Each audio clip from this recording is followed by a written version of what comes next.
everyone, my name is Krista and today I'm going to be making the blueberry muffins found on page 932 of our On Cooking textbook.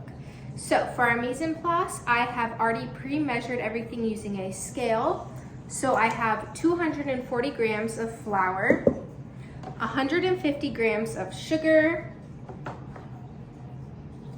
10 milliliters of baking powder, 1.5 grams of salt, 2 eggs, 240 milliliters of milk, 60 grams of unsalted butter melted, 5 milliliters of vanilla, 150 grams of blueberries, and I chose frozen blueberries, so they're in the freezer right now staying cold, and then 6 grams of lemon zest.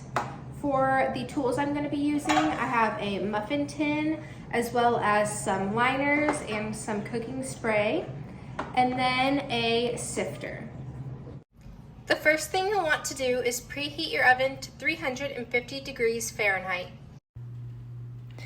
So I've sifted my dry ingredients as well as mixed together my liquid ingredients. The next step is to add your liquid ingredients into your dry ingredients.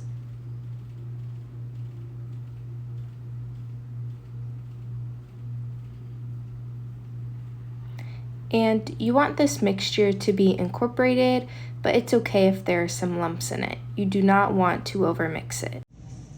Alright, your batter should look something like this. And now we are going to add the frozen blueberries and the lemon zest. And you want to mix them just until they're incorporated. Now that I have portioned out all of the muffins, I am going to place them in the oven for about 18 to 20 minutes.